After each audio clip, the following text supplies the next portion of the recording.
안녕하세요. 올바른 국어의 시작과 끝 정원입니다. 어떻게 여러분들 벌써 수험 생활을 시작한 지 얼마 안 된 것 같은데 6월 모의고사, 즉 평가원 시험을 처음으로 보게 되셨죠. 네.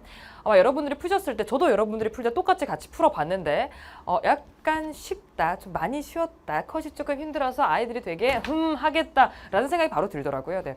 물론 누군가에게는 쉽지 않고 뭐 틀린 문제도 많고 했을 수 있겠지만 어떤 전반적인 어떤 컷을 생각을 해봤을 때는 아무래도 컷이 상당히 조금 높게 형성이 되지 않을까라고 생각이 들어요. 네. 네, 그래서 여러분들이 언제나 중요한 건 이건 그냥 모의고사예요. 네. 우리 그렇기 때문에 여러분들이 이걸 통해서 내가 앞으로 어떻게 해야 될지 그거 가이드라인을 잡는 용도로 분석을 하시고 그 다음에 또 이제 총평을 보시고 하시는 거죠. 네. 우리 이 강의 같은 경우는 해설 강의라서 문제풀이, 즉 여러분들이 이런 생각을 하면서 이런 문제를 풀어줬어야 합니다. 라는 것들을 포인트로 맞춘 그런 영상이 될 거고, 총평은 제가 간단하게 따로 내가 어떻게 가이드라인을 잡아야 되고 내가 올해 수능은 어떻게 대비를 해야 될지, 우리 남은 이제 7, 8, 9, 10월이 있잖아요. 네. 우리 그것도 따로 간단하게 강의가 있을 테니까 우리 총평은 따로 보시고, 우리 이 강의는 여러분들이 문제를 풀 때 내가 이걸 생각을 못해서 이걸 캐치를 못해서 틀렸구나 라는 해설 강의 용도로 봐주시면 되겠어요. 네. 우리 그래서 같이 이제 주요 문학만 다룰 거여서 우리 비문학에서 두 지문에 해당하는 문제 몇 가지, 그 다음에 우리 문학에서 이제 문학에서 문제 몇 가지, 그 다음에 문법, 우리 이런 순서대로 진행이 될 겁니다. 네. 그래서 여러분들이 뭐 틀린 문제라든지 아니면 내가 도저히 다시 고쳐봐도 뭔가 이해가 안 된다라는 것들이 따로 있으면 그런 것들을 골라보셔도 상관없고요. 네. 우리 그렇게 같이 6월 모의고사 6평 해설을 한번 해보도록 할게요. 먼저 우리 독서부터 보도록 하겠습니다. 이번에 독서가 여러분도 보셨으면 알겠지만 한번 혹시 파지 검사 같은 거 하실 때 여러분 확인하시나요? 네. 근데 보실 때 우선 구성이 조금 달랐죠. 원래 대체로 독서론 바로 뒤에 있는 게 가나 지문인데 우리 그게 이제 가장 뒤로 빠졌고, 그리고 무엇보다 길이가 굉장히 짧았습니다. 네, 그래서 여러분들이 아마 시간적인 어떤 압박을 좀 덜 느꼈을 거여서 아무래도 그러다 보면 여러분이 좀 더 잘 푸시고 잘 하시거든요. 네, 그래서 많은 부담은 없지 않았을까. 특히나 본문 자체도 사실 크게 어렵지 않았고요. 문제도 그렇고. 우리 그랬을 것 같지만 우리 한번 같이 보도록 하겠습니다. 그래도 아무리 쉽게 나왔다 하더라도 우리 틀리는 문제들은 아무래도 있기 마련이니까 우리는 가장 먼저 우리 과학 지문 있죠? 네. 역시 제재 같은 경우는 EBS에서 연계가 됐던 제재입니다. 네. 우리 그래서 8번부터 11번에 있는 과학 제재를 볼 거고, 저는 항상 강의를 할 때, 해설을 할 때 본문을 설명을 하지 않고는 해설만 하는 건 독서에서 의미가 없다라고 생각을 하거든요. 왜냐하면 항상 강조를 하는 게 너네는 문제 어떤 선택지를 근거를 못 잡아서 못 푼 게 아니라 그냥 본문을 덜 본 거다, 정독을 못 한 거다, 이해를 못 했으니까 틀린 게 있는 거다라고 얘기를 하거든요. 네. 그래서 언제나 중요한 건 본문을 제대로 정독을 하시고, 여러분들한테 아는 것에 대해서 누가 물어봤어. 그럼 그거 대답 못 하나요? 아니에요. 할 수 있어요. 그렇죠? 내가 모르고 선택지를 보다 보니까 그러니까 틀리는 거예요. 네. 그래서 본문을 제대로 보시고 그 다음에 선택지 정답을 근거를 고르시는 겁니다. 아시겠죠? 네. 자, 같이 본문 어떻게 읽으셨으면 됐는지 한번 보도록 하겠습니다.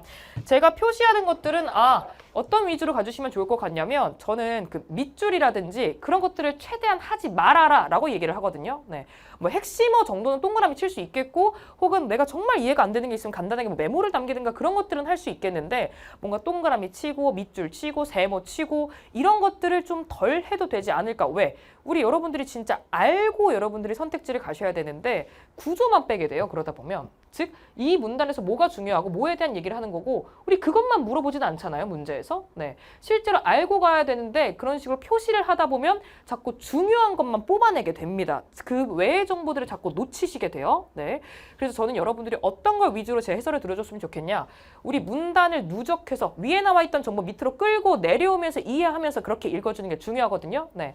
우리 그런 지점들은 아까 1문단에서 설명했던 거랑 지금 여기 설명하는 게 연결이 되는구나. 이런 것들을 그냥 연결해주는 것들 있죠. 정보를. 네. 그걸 위주로 여러분들이 손을 남기시면서 봐주시면 좋을 것 같아요. 실제 시험 보실 때도 그런 것들을 남기시면서 하셔도 괜찮고, 그게 아니더라도 여러분들의 시선을 계속 끌고 내려오면서 머릿속으로 이해하면서 누적하면서 가시는 겁니다. 독서는. 아시겠죠? 네. 우리 그렇게 바로 한번 가보도록 하겠습니다. 우리 분자들이 만나 화학 반응을 진행하는 데 필요한 최소한의 운동 에너지를 활성화 에너지라고 한대요.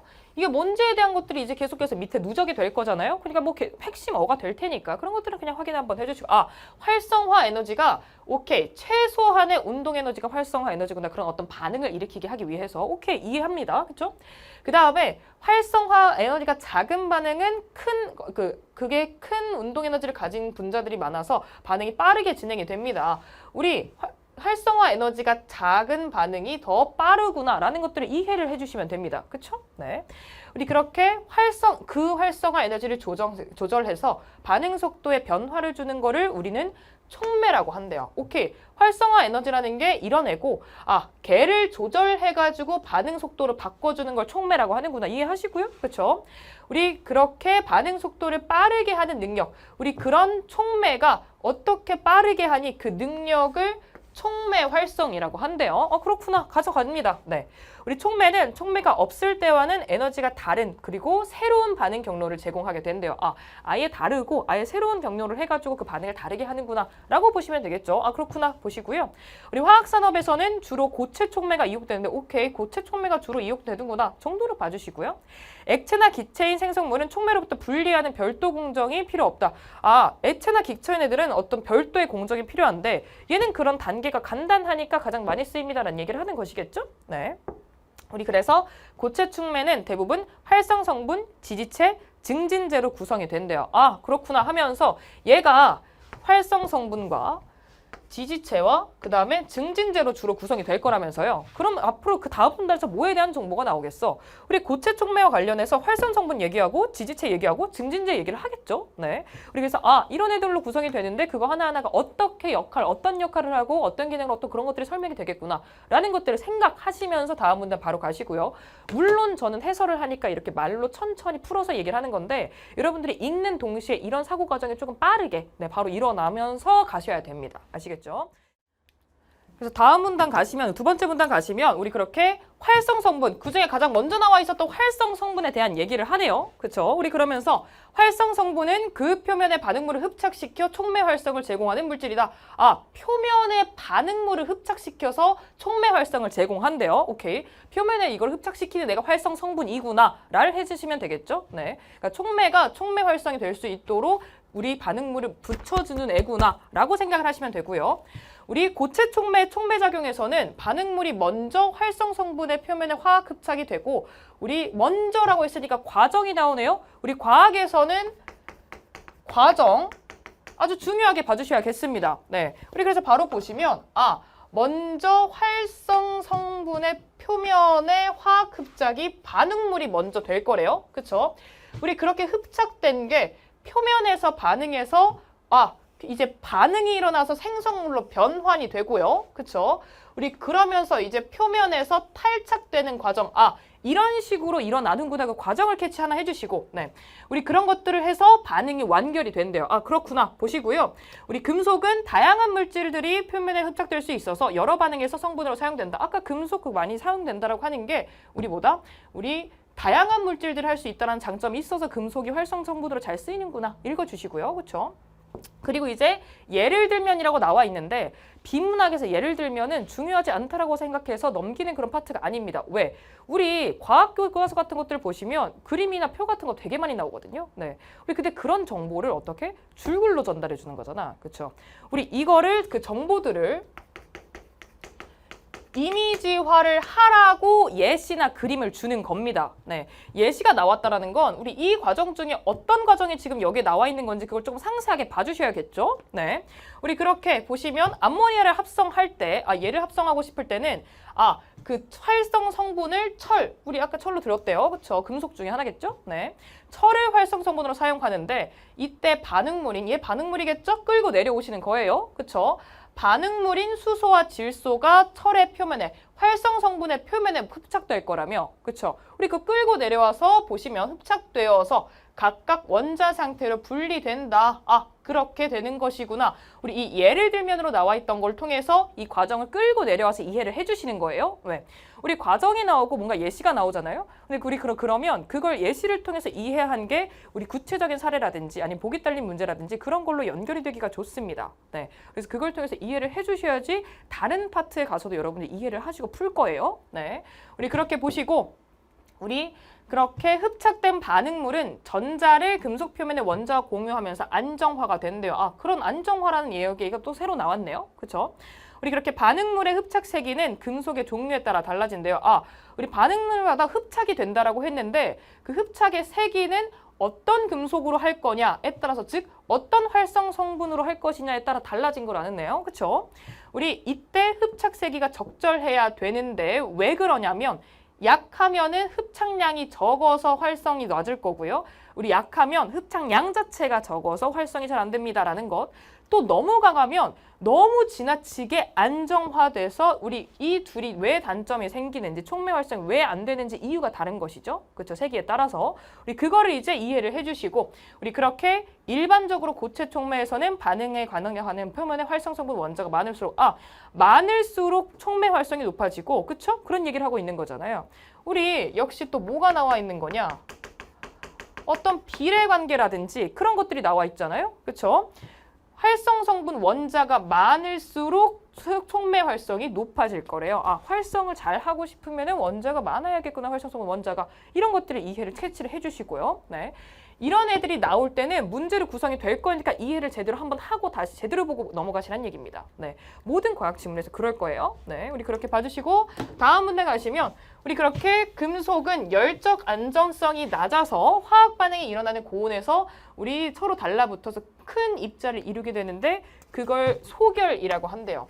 열적 안정성이 낮아서 어떤 작은 원자들이, 어떤 입자들이 하나의 큰 게 된다라고 하네요. 그렇죠? 우리 이거를 바로 여러분들 끌고 내려오셔야 되는 게 뭐냐면 바로 직전 문단에서 아까 활성 성분 원자가 많을수록 높아진다며 우리 바로 끌고 내려와요.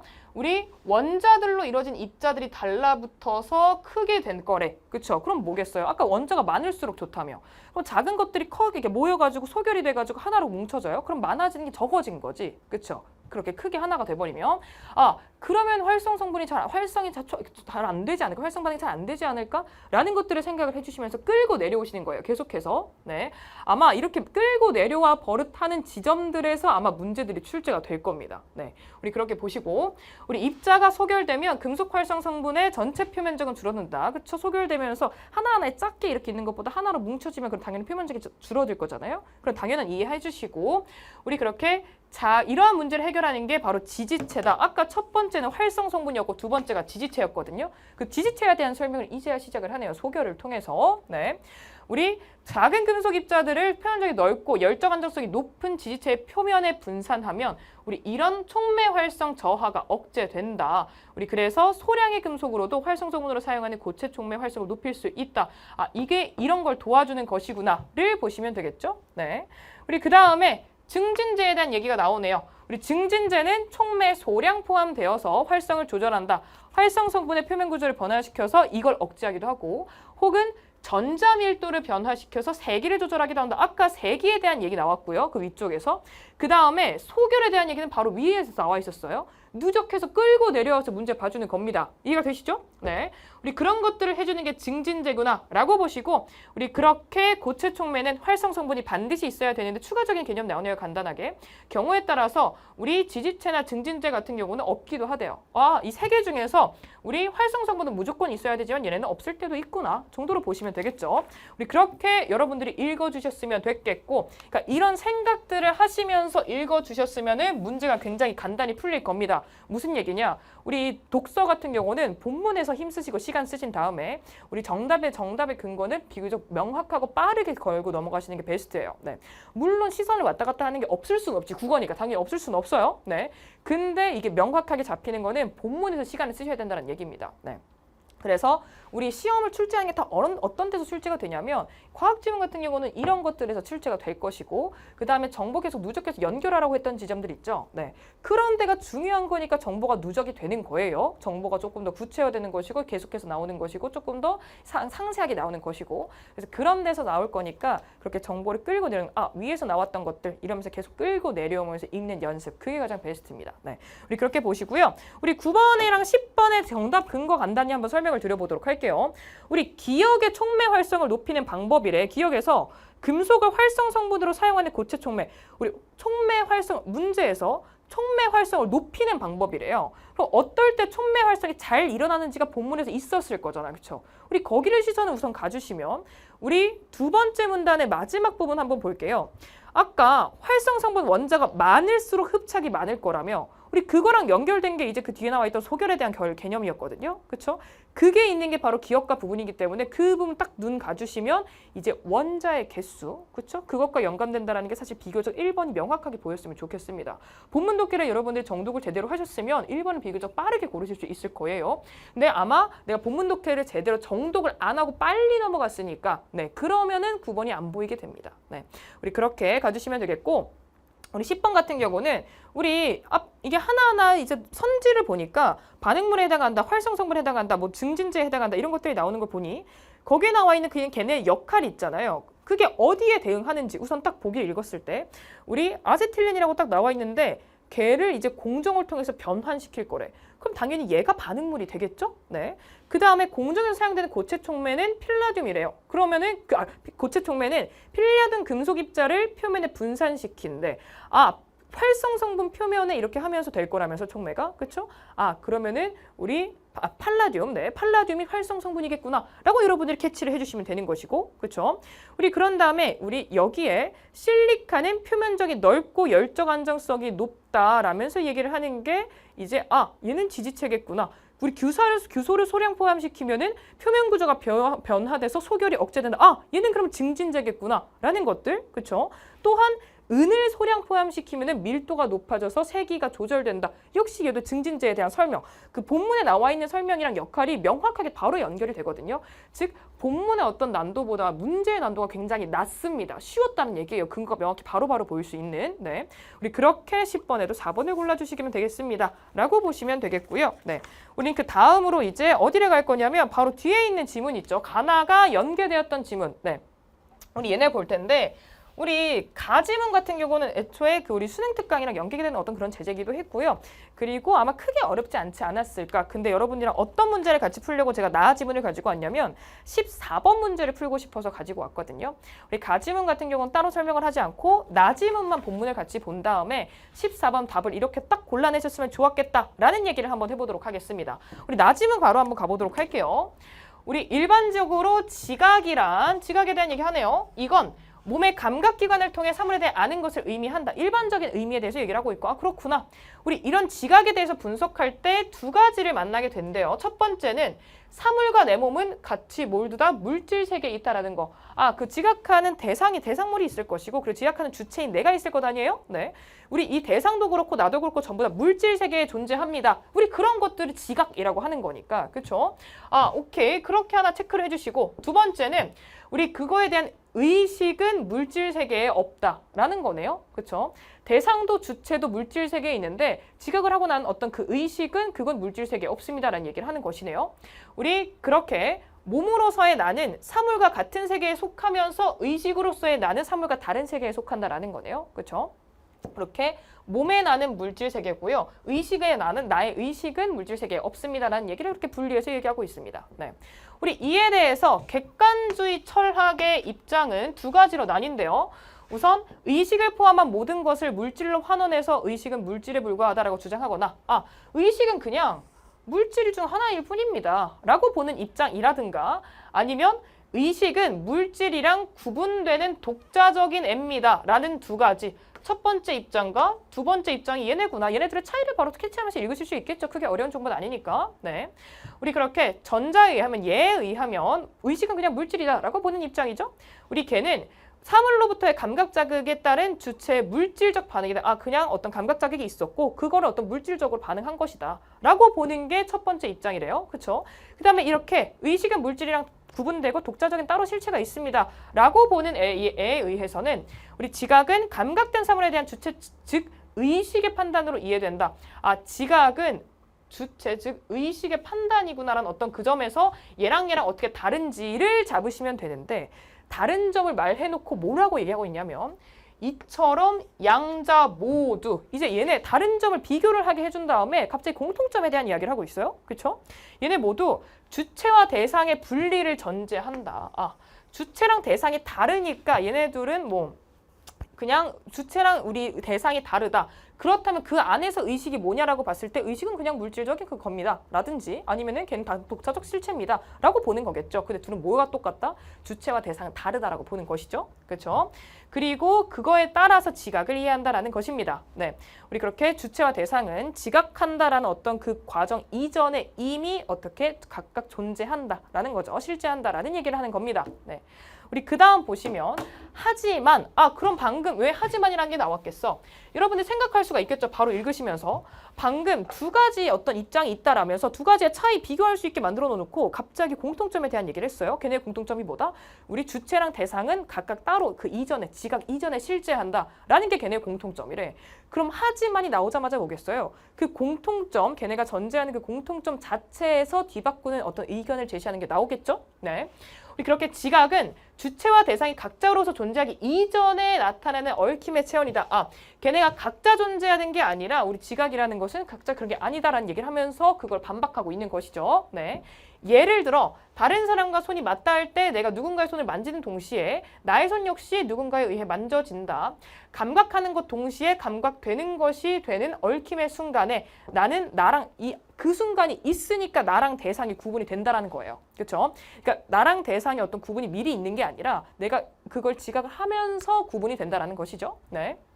우리 그렇게 지각이라는 얽힘의 작용이 있어야 분리가 됩니다. 다시 말해 우리 지각이 일어난 이후에 비로소 확정이 됩니다. 어떻게? 나와 대상이라는 게. 그렇죠? 우리 그래서 지각과 감각은 구분되지 않습니다. 우리 그 아까 공통적으로 말했던 그 자체를 뒤바꾸면서 지각과 감각은 구분되지 않고요. 주체와 대상은 아예 확정된 것이 아닙니다. 라고 얘기를 하는 것이네요. 그렇죠? 우리 그렇게 지각은 물질적 반응이나 의식의 판단이 아니라 내 몸의 체험입니다. 그렇게 나의 몸에 의해 이루어지는 것이고 지각이 이루어지게 하는 것 역시 나의 몸입니다. 라면서 그 둘을 먼저 확정 지을 수 없습니다. 라고 얘기하는 거 보이시죠? 네. 우리 그런 게 바로 나의 그거였고 이것의 관점에서 아까 가지문에 있는 기억을 평가하재요. 기억이 뭐였냐면 우리 확장된 인지 과정은 주체의 것일 때만 다시 말해 환경의 변화를 탐지하고 그에 맞춰 행위를 조절한 주체와 통합될 때만 성립할 수 있다. 인지 과정이라는 게 주체와 통합돼야 됩니다. 라고 얘기하는 것이죠. 그렇죠? 우리 그러면 우리 아까 여기서 말한 게 우리 가나지문 어차피 연결해서 보실 테니까 그 자체를 뭔가 뒤바꾸면서 얘기한 것 즉 주체와 대상은 그게 아니고 지각이 있어야 확정이 되는 것이고요. 지각과 감각은 구분되지 않습니다. 라고 얘기를 하는 거잖아요. 그렇죠? 우리 그런 사실 기억을 딱 보자마자 얘는 뭔가 타당하지 않다라고 볼 거라는 건 확신을 가지셔야 돼요. 네. 그 이유에 대해서는 선택지를 보시겠지만 얘는 우리 선택지 보시면 타당하다, 타당하지 않다가 나와 있잖아요. 즉 타당하지 않다의 근거를 잡아야겠다. 어떤 점에서 다를까가 사실 잡혀야 된다고요. 나를 여러분들이 제대로 읽으셨으면. 네. 그래서 우리 1번 아니면 4번일 때 1번을 바로 보시면 지각 이전에 확정된 주체를 전제한다는 것 자체가 문제라면서 나에 대한 논의가 일어나온 거잖아요. 그렇죠? 그렇기 때문에 1번인 게 명확히 골라줬으면 좋겠어요. 네. 그래서 여러분들이 역시 정독을 본문을 제대로 하셨으면 이게 어렵지 않을 텐데 그렇지 않으니까 여러분들 뭔가 그러지 않았을까? 연결점이 안 잡히지 않았을까? 네. 그래서 여러분들이 어떤 구조라든 구조 독해 이런 식으로 빼지 마시고요. 전부 다 알고 여러분들이 문제를 푸셨으면 좋겠어요. 물론 난이도가 이게 어렵지 않게 출제되는 경우는 그게 조금 더 수월하겠죠. 네. 근데 그렇지 않은 경우에도 시간을 쏟으셔서 하시라고요. 네. 우리 그렇게 봐주셨으면 됐겠다라는 거고 우리는 같이 이제 문학으로 가보도록 하겠습니다. 우리 문학은 먼저 24번 가보도록 할게요. 네. 하나 순서대로 어떤 간단하게 조금 말씀을 드려보면 우선 여러분들이 가장 먼저 만난 게 이제 고전소설부터 만나게 되셨겠죠? 네, 고전소설부터 보셨을 텐데 고전소설이 사실 굉장히 어렵지 않았습니다. 연계 작품이기도 하고 그리고 난도 자체도 어렵지 않았어요. 물론 까다로웠다면 18번 정도겠는데 선택지 표현의 근거, 그러니까 이 선지 표현을 내가 얼마나 잘 잡았는지 좀 그런 것들을 고민 한번 해보시면 좋을 것 같고 사실 크게 어려울 문제는 없을 것 같아서 굉장히 쉬웠거든요. 연계 작품인데다가 넘어가 볼 것이고 그 다음에 이제 우리는 어딜 갈 거냐? 우리 고전시가 한거 18거 가보도록 하겠습니다. 같이 24번 문제 볼 거거든요. 네. 우선 연계 학습을 제대로 빡세게 하셨다면 굉장히 스무스하게 풀렸을 문제고요. 연계 학습을 열심히 제대로 못 하셨다면 혹은 안 하셨다면 그럼 24번 문제가 조금 까다로울 수 있겠습니다. 네. 우리 그래서 같이 볼 건데 우리 본문에 대한 설명은 따로 안 드릴 거고 문제풀이를 가져가도록 할 거예요. 연계 작품이기도 하고. 바로 보시면 보기를 참고해 가를 이행한 내용으로 보시면 우리 권호문의 한 것이 팔곡은 지향하는 삶을 실천하는 태도의 변화 과정을 형상한 영시조로 사실 크게 어떤 주제가 잡히거나 그런 데 도움이 되는 보기는 아닙니다. 그죠? 그냥 간단히 읽어주신 다음에 본문 잘 읽으시고 이제 보시면 되겠어요. 1번부터. 우리 삼수에 임천이 좋으니라 라고 되어 있는 것, 우리 삼수에 임천 좋다라고 되어 있으면서 내가 조만간 세상일 있고 거기로 가겠다. 내가 자연 좋아서, 그쵸? 우리 무심한 어조, 우리 물고기랑 새 같은 경우는 한가하다. 그 임천에서, 그쵸? 그래서 조만간 내가 세상일 있고 너를 줬겠다. 그 자연물처럼, 그쵸? 물고기랑 그 다음에 새처럼 나도 그 자연물에 있겠어. 라는 게 우리 삼수에서의 임천이 좋다라는 것의 뜻이고요. 네. 그 다음에 우리 일수의 마음에 하고자 하여, 우리 일수 같은 경우는 충효에 대한 얘기예요. 그쵸? 내가 마음에 하고자 해서 내가 10년 동안 우리 그렇게 허둥지둥했다라는 게 뭐였습니까? 충효입니다. 충효. 그쵸? 그래서 얘는 하고자 하는 것은 충효예요. 그러면 뭔가 얘네들이 다르다? 뭔가 자연 긍정이야. 충효 긍정이야. 얘네가 뭔가 이상적으로 바라보고 있어. 이렇게 단순하게 빼시면 틀리는 겁니다. 이게 정답이 안 보여요? 네, 무슨 얘기냐? 정답 1번이잖아요. 여러분이 딱 봤을 때 그냥 크게 가져가지 마세요. 문학은 굉장히 세세하게 가져가시는 거예요. 주제만 뽑고 그 속에서 연결해서 어떤 주제 크게 보면은 그러면 이제 문학에서 여러분들 틀리게 될 겁니다. 문학은 여러분들이 주제를 뽑아내고 이해한 바대로 푸는 게 아니라 본문에 있는 표현들을 근거로 잡아가지고 마치 비문학처럼 푸시는 거예요. 지금 수능은 그렇게 하셔야 돼요. 네, 우리 그렇게 보시면 우리 일수에 뭐라고 나와 있냐? 충효뿐이라서 마음에 하고자 해가지고 내가 그렇게 끙끙거렸다. 라는 얘기를 하는 것이고요. 그쵸? 그 다음에 삼수에서는 우리 그렇게 세상 일 있고 너를 좋겠다. 인천이 좋다. 라고 얘기를 하는 거잖아요. 그쵸? 내가 얘를 하려고 끙끙 앓았고 난 좋아서 곧 따라갈 거야. 라면은 이 둘이 차이가 있지 않나요? 네, 뭐가 긍정이다 부정이다라는 말인 게 아니라 그냥 태도가 다르냐를 물어보는 거잖아요. 그쵸? 내가 끙끙댔다고요. 그 다음에 얘 같은 경우는 내가 너를 줬겠다라고요. 이제 세상 일 있고 너한테 따라가려고 자유물로 가려고 하는 거잖아요. 그렇죠? 그렇기 때문에 다른 태도 나타난다? 충분히 가능한 선택지가 됩니다. 네, 우리 그래서 정답이 1번이 되겠어요. 우리 이제 2번 선지도 이제 같이 보시면 우리 삼수에 너를 쫓으려, 자연을 쫓으려고 한 것이죠. 그렇죠? 그 다음에 팔수에 있는 출하라는 것은 그 부분은 속세입니다. 출은 내가 그 벼슬길을 오르겠다. 어떤 그런 일을 하겠다라는 얘기로 연결되는 것이거든요. 우리 그렇기 때문에 우리 이 태도가 여기로 실현되는 게 아니죠. 우리 너를 쫓으려는 건 자연을 향한 것이고 출하다라는 것은 이거는 속세와 벼슬길에 대한 얘기입니다. 그렇기 때문에 이 모습으로 실현됐다는 선택지가 말이 안 되겠고요. 네, 우리 그 다음에 우리 팔수에 이것을 즐기나니 그건 둘 다 즐긴다라고 속세와 자연이라고 생각을 했을 때, 네. 우리 어떤 벼슬길과 그렇게 얘기를 했던 것이고 일수에서 말했던 것은 우리 두 일에서는 충효잖아요. 그쵸? 내가 충효를 추구하지 않겠다라고 말한 것은 전혀 없습니다. 본문상에서. 그쵸? 우리 그렇기 때문에 삼수도 제끼셔야겠고 우리 4번 보시면 우리 달 아래 누운 모습에는 삼수의 절로 한가했던 삶으로 되돌아가고 싶다. 우리 되돌아가고 싶다가 아니겠습니다. 네. 우리 달 아래 누워서 여러분들 13수 보시면 우리 달 아래 누워서 티끌, 세상에 티끌이 마음이 하나도 없다라는 건데 뭔가 되돌아가고 싶습니다라는 건 지금이 별로여야지 그러는 건 아닌가요? 그렇죠? 그런 게 아니기 때문에 당연히 아니겠고요. 우리 5수에 우리 아무 덴들 상관없다라고 하는 생각은 우리 일념이 99세에서 사라졌다며. 그렇죠? 우리 근데 이걸로 바뀌었다라는 게 말이 되지 않죠? 네. 우리 그래서 나머지 선택지는 비교적 아닌 선지가 명확하거든요. 근데 1번 선택지가 뭐가 태도가 바뀌었나? 라는 게 명확하지 않을 수 있어요. 여러분들 큰 주제 속에서 긍정, 부정 이렇게만 가져가는 것이 아니라 우리 본문에서의 어떤 표현들 있죠? 우리 그걸 통해서 본문이랑 연결했을 때 그게 타당하냐로 가주시는 겁니다. 그래서 맞냐 틀리냐를 고르는 게 문학의 어떤 문제가 아니라 타당하냐요. 즉 내가 본문에서 근거를 잡았을 때 충돌 지점이 있냐 없냐로 가시는 거예요. 여러분들이 이해한 바대로 해석을 했냐 하느냐 그걸 물어보는 게 아니라 아시겠죠? 네, 우리 그렇게 여러분들이 24번 풀어주시면 되고 우리는 30번도 같이 한번 보도록 하겠습니다. 우선 30번은 왜 이게 많이 좀 어려울 수 있겠냐? 본문이 어렵습니다. 네, 이번 문학 세트 중에서 가장 어려운 건 이 현대 소설이었다고 저는 생각을 해요. 네, 현대 소설 자체가 이해를 하는 게 내면의 인물의 어떤 내면의 의색이라든지 어떤 이런 것들이 제시가 됐기 때문에 내용이 여러분들이 아마 약간 사건 중심이나 갈등 중심이나 어떤 그런 대립 중심 이런 것들로 주로 아무래도 소설을 보게 되잖아요. 네, 우리 그런 중심으로 소설을 많이 만나왔을 텐데 그런 작품이 아니었기 때문에 사실 내용 이해가 아주 수월하거나 그런 작품은 절대 아닙니다. 본문의 난도가 꽤 있는 작품이에요. 네, 우리 그래서 아마 30번이 조금 까다롭지 않았을까를 보시면 되겠는데 우리 보글을 참고해서 윗글을 감상하재요. 네, 우리 정일은 자신을 구속하는 속물적 욕망을 경멸하고 적극적 행동을 주저하면서요. 그러면서 자신과 주변에 관심을 간대요. 주변 대상 관찰하면서 의미 파악하고 우리 인물 관찰하고 그러잖아요. 파악하고 그쵸? 네, 우리 그거를 반응하면서 자신을 분석하기도 한대요. 네, 내면마저 대상화하기도 합니다. 어떤 이런 것들이 나와 있는데 그냥 크게 어떤 내용이구나, 인물의 내면에 대한 거구나, 다른 대상을 보고 있구나 정도만 잡으시고 이 보기는 그 역할을 다 한 겁니다. 무슨 얘기냐? 보기를 여러분들이 아마 문학 푸실 때 먼저 보실 거거든요. 먼저 보고 이제 작품을 보실 텐데 그 이후로는 선택지를 보실 때 얘랑 연결해 주시는 게 아니에요. 얘의 역할은 그냥 큰 어떤 참고 정도? 그 정도로 하고 역할을 다 했어. 얘를 고민하실 필요 없어요. 여러분들은 본문과 선택지의 충돌 지점을 보시는 거예요. 네. 우리 1번 보시면 3판을 놓으면 여러분은 내용상으로 가주시라는 얘기입니다. 크게 가지 마시고 주제상으로 가시는 게 아니라 정말 요만한 데서 내거든요. 네, 우리 내용상으로는 되게 그런 선택도 그러니까 뭐 주제도 맞는 것 같고 키워드를 봤을 때는 괜찮아 보이고 이래요. 네, 근데 막상 본문이랑 봤을 때 이만큼 내용이 달라. 그런 애들이 이제 틀린 선지가 되거든요. 그래서 보기랑 연결하지 마시고 크게 키워드를 보지 마시고 내용으로 촘촘하게 치사하게 보시는 겁니다. 아시겠죠? 우리 3판알을 놓으면 이익을 따지는 상대 경멸하면서도 오케이 맞아요. 그런 내용 있었죠?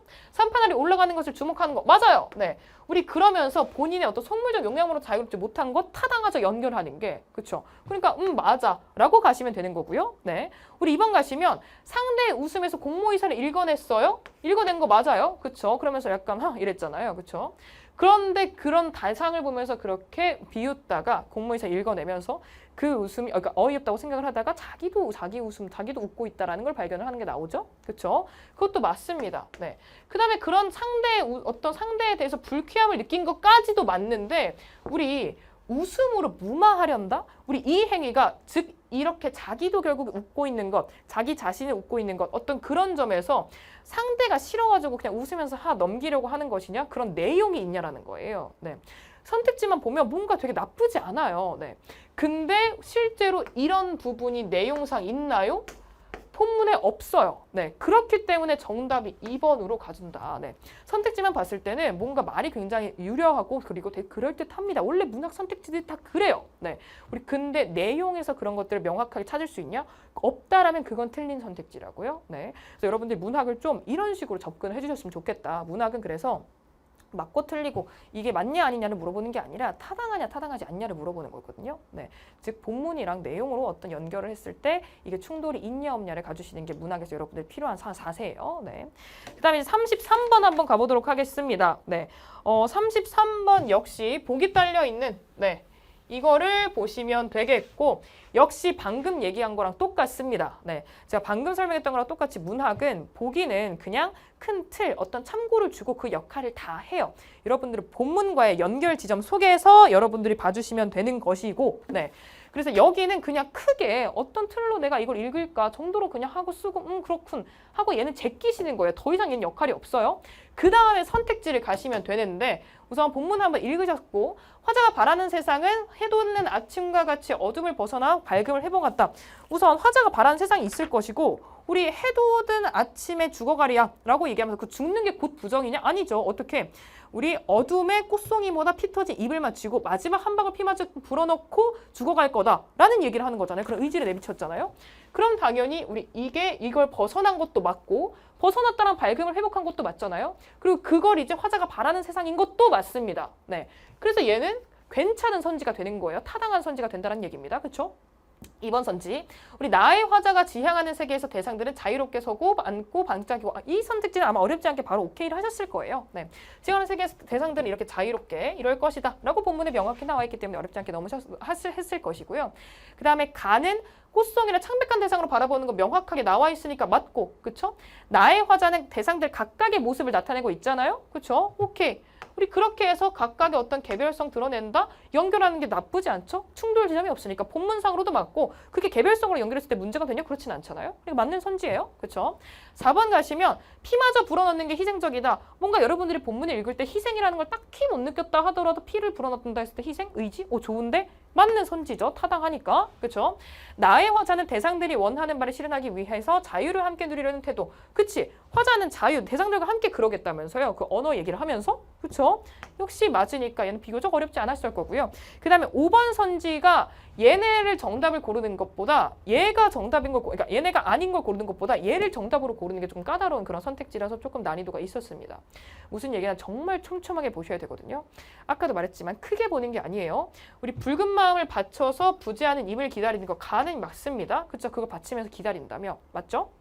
나를 보시면 우리 이런 봄과 같은 세계, 단벽 있고요. 봄과 같은 세계랑 대상이랑 공유하라고 하는 거 전부 다 키워드만 봤을 때, 즉 얘, 그리고 얘, 이거 키워드만 보면 전부 다 맞거든요. 그쵸? 즉 거시적으로 선택지를 보면 맞아요. 근데 막상 내용을 조금 자세히 봅시다. 충돌 지점을. 우리 이런 게 포인트인 거거든요. 키워드 외에서 정답의 근거가 요즘 문학에서 잘 나와요. 그쵸? 보시면 우리 뭐라고 나와 있어요? 1연을 봅시다. 저기 저 단벽, 저기 저 라일락. 우리 그래 모두 이리와 내 언어 속에 서래. 그쵸? 그럼 화자 지금 단벽 안에 있어요? 걔네 안에 있어요? 아니에요. 그쵸? 저기에 있는 애들한테 이리 와서 나의 언어가 되자며. 그쵸? 같이 자유롭자며. 화자는 단벽 안에 있는 게 아니겠죠. 네, 우리 그러기 때문에 여러분들이 이렇게 되게 딱 눈에 보이는 키워드들이 있어요. 주제상으로 연결할 수 있는. 걔네들에서 정답의 근거가 있지 않는 애들이 오답률이 높거든요. 그래서 이렇게 특히 해석의 여지가 들어가 있는 애들 있죠. 뭐 개념어를 통해서 하는 뭐 표현상 특징이라든지 서술상 특징 이런 것들을 여러분들이 많이 어려워하거나 하진 않으세요. 네, 근거를 공부만 명확히 하면 명확히 할 수 있으니까. 근데 이런 경우에 왜 오답률이 높고 왜 3점짜리로 나오는 거냐? 이렇게 여러분들이 크게 보면 되게 그럴듯한데 막상 안으로 보면 뭐다? 틀림 주의범이 분명 있을 것이다. 네, 우리 그렇게 여러분들이 풀어주셨어야 됐겠다라는 것이고 우리는 이제 문법 한번 해보고 딱 한 문제 같이 볼 거거든요. 네.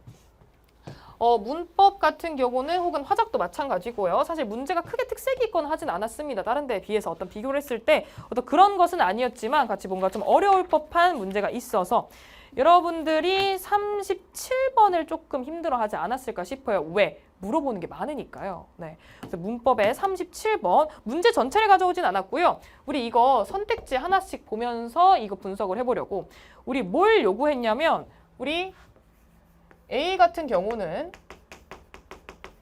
현재 시제만 쓰여야 합니다. 라는 얘기를 하고 있고요. B 같은 경우는 우리 서술어 자릿수가 2자릿수여야 됩니다. 라고 얘기를 하고 있고요. 네. 그리고 마지막으로 C 같은 경우는 우리 안긴 문장, 즉 안긴 절이 부사어 기능, 문장 성분 중에 부사어 기능을 해야 합니다. 라는 게 조건이었어요. 네. 그래서 우리 기억 같은 경우, 우리 1, 2번 같은 경우는 A랑 B를 충족하길 바라고 있네요. 그쵸? 그 다음에 3, 4번, 니은 같은 경우는 우리 A랑 C를 충족하길 바라고 있고요. 그리고 마지막 우리 D극 같은 경우는 5번 같은 경우는 우리 그걸 충족하길 바라고 있죠. 우리 B랑 C를 충족하길 바라고 있습니다. 네. 이런 문제가 왜 오답률이 높을 수밖에 없냐? 당연합니다. 물어보는 게 많잖아요. 네. 우리 현재 시제 단독으로 물어보거나 혹은 서술어 자릿수는 단독으로 문제 내도 오답률이 항상 높습니다. 왜? 어려워하니까요. 네. 그 다음에 안긴 문장도 공부가 뭔가 제대로 되어 있지 않다? 그럼 굉장히 까다롭게 힘들어하는 파트예요. 네. 그러니까 단독으로 내도 어려운 애들을 이렇게 묶어서 낸다? 얘를 이제 오답률 높은 애로 이제 킬러로 내겠다라는 어떤 그런 거죠. 네. 그런 문제였죠. 네. 우리 그래서 얘가 좀 까다로웠다라고 봐주시면 되겠습니다. 네. 우리 그래서 바로 한번 보도록 할게요. 우선 얘네 기억과 니은 1번과 2번 현재 시제인지 봅시다. 그 집마당에는 감나무 한 그루가 자란다. 그쵸? 우리 현재 시제 니은 써였고요. 현재 시제. 그 다음에 선생님께서는 여전히 학교 끝에 사시는지요? 네, 우리 둘 다 A는 충족하네요. 네, 우리 그 다음에 위에 우리 그러면은 서술어의 자릿수 봅시다. 언제나 서술어는 먼저 서술어부터 확인을 하시는 거죠. 네. 우리 잘하다. 그럼 뭐가 필요한지 우리 그걸 보시면 되잖아요. 잘하다는 그냥 감나무 한 그루가 자란다. 주어 하나 필요한 거 아닌가요? 그렇죠? 그렇기 때문에 주어 하나 필요한 한 자리 자릿수이기 때문에 B에 충족이 안 돼서 얘는 정답이 될 수 없겠습니다. 그렇죠? 우리 산다라는 것은 선생님께서 학교에 살다 아니겠어요? 그쵸? 네. 그냥 살다가 아니라 어디에 살다가 필요한 거니까. 그쵸? 아, 그러면은 얘는 주어랑 부사어가 필요한 두 자릿수 서술어다. 오케이. 그럼 B에도 해당하네. 그래서 정답이 2번이 되겠습니다. 그쵸? 네. 우리 그러면 3번, 4번도 한번 보도록 할게요. 우선 현재 시제인지 우선 조용합니다 라고 하기 때문에 이거 현재 시제인 거 괜찮습니다. 해당해요. 네.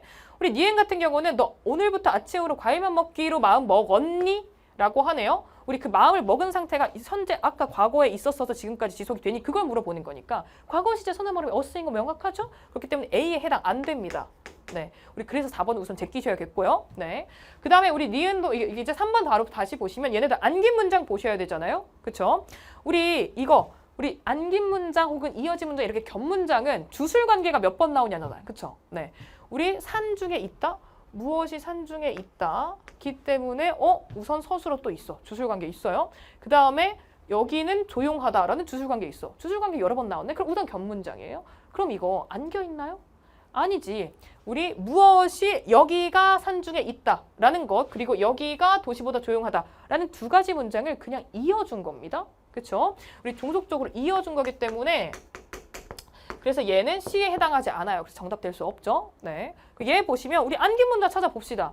안긴 문장이든 모든 문장이 나왔다. 그럼 서술어가 먼저 기준이에요. 우리 마음 먹은 주체는 여기에 나와 있지 않습니다. 이 문장에서 생략되어 있어요. 특정 주체가 마음을 먹었다. 어떻게 마음을 먹었다가 바로 여기가 되겠죠. 네. 우리 근데 여기 기라는 게 붙어 있으니까 명사절이 되겠습니다. 네. 우리 그래서 뭐다? 명사절이 뭐로 우리 부사어로 쓰이고 있는 것이죠. 그렇기 때문에 어떻게 얘는 C에는 해당을 한다라고 보시면 되겠어요. 아, 이거 정답이라고 체크한 거 아니고 앞에 주어 필요하다는 소리 등한 거예요. 네, 정답은 2번입니다. 2번. 네. 우리 그 다음에 5번 가시면 우리 B, C 서술어 자릿수가 몇 개인지 안긴 문장인지 보시면 되는데 서술어 자릿수 봅시다. 우리 쓸다잖아요. 그쵸? 주어 곰팡이가 책에 즉 우리 주어랑 부사어가 필요한 그런 두 자릿수 서술어입니다. 우선 두 자릿수 서술어 이건 해당을 하네요. 그쵸? 맞는데 근데 이제 그러면 안긴 문장 찾아봅시다. 곰팡이가 쓸다. 근데 어디에 할 때 그 책을 꾸며주는 게 이게 되겠죠. 오래전 큰 아버지께 받은 책 이게 되는 거니까. 그쵸? 우리 그래서 얘는 여기를 보시면 알겠지만 역시나 관형절이 관형어로 쓰이고 있기 때문에 얘는 C에는 해당하지 않겠다. 관형어잖아요. 네. 우리 그래서 이 문제 같은 경우는 각각의 개념을 명확하게 알고 있는 친구는 사실 어렵지 않게 스무스하게 푸실 겁니다. 네. 근데 내가 아직 뭔가 언어 매체에서 언어 개념이 명확하지 않다, 잡히지 않았다. 그런 친구들은 이런 데서 굉장히 힘을 쓰겠죠. 네. 우리 그래서 여러분들이 문법 같은 경우도 조금 차분히 전부 다 정리를 한번 해주셔야겠다. 체계적으로. 네. 각각의 어떤 정보를 그렇게 외우지 암기를 하지 마시고 개념 암기하지 마시고 체계 속에서 조금 구분하시면서 연결을 해주셔야 돼요. 정보를. 네. 우리 그렇게 풀어주셨으면 됐겠고 사실 어렵게 나오는 시험이 공부하는 친구들에게도 그렇고 더 유리하고 좋습니다. 네. 너무 쉬우면 변별력도 없고 그리고 실수 어떤 그런 것들에 대한 이것도 커지고 그러거든요. 네. 네, 그래서 되게 이렇게 쉽게 나와서 진짜 짠나 죽겠네 하는 친구들도 있을 것이고 네. 그리고 등급컷이 올라가면 되게 힘드니까. 그렇죠? 그래서 사실 수험생 입장에서는 시험이 어려워야 편해야 됩니다. 원래는. 그렇죠? 근데 사실 이번 시험이 사람마다 당연히 느끼는 건 다르지만 객관적으로 봤을 때 굉장히 난이도가 쉬웠어요. 네. 그래서 여러분들이 쉬웠다고 혹은 내가 잘 봤다고 해가지고 안심할 수 있는 그런 평가원은 아니었거든요. 그래서 여러분들이 지금이랑 똑같습니다. 달라질 건 없어요. 해야 할 건 명확하고 요령 찾지 않는 게 국어의 정답이에요. 네. 우리 그래서 할 수 있는 것들 비문학과 문학에서 명확하게 지금 분석하고 근거 잡을 수 있는 것고 그리고 정독하면서 문제 푸는 것들 그리고 이제 선택 과목 같은 경우는 여러분들이 내가 이것들 훈련이 잘 되어 있고 개념이 좀 제대로 잘 되어 있는지 우리 그런 것들을 좀 잘 봐주시면 좋겠다라는 것이고 6월이니까 너무 고생 많으셨습니다. 우리 6월 평가원 보시고 나서 울 필요 없어요. 왜? 그냥 모의고사입니다. 물론 울어도 돼요. 네. 그리고 또 하나는 만족하는 건 안 됩니다. 네. 울 필요 없지만 울어도 되고요. 근데 만족하는 건 안 돼요. 네. 만족할 필요도 없고 만족해서도 안 되고요. 네. 그래서 지금까지 해오셨던 그런 것들을 끝까지 여러분들 좀 잘 해주셔야겠고 관련해서 어떻게 해야 되겠다 좀 가이드라인이라든지 어떤 메시지 이런 것들 따로 정리한 것은 물론 제가 해설하면서도 간단히 말씀드렸는데 그런 것들 이제 총평으로 또 간단하게 한번 남겨볼 테니까 우리는 현장 강의실 혹은 여러분들랑 제 온라인 강좌에서 다른 강의에서 만나도록 합시다. 그럼 안녕.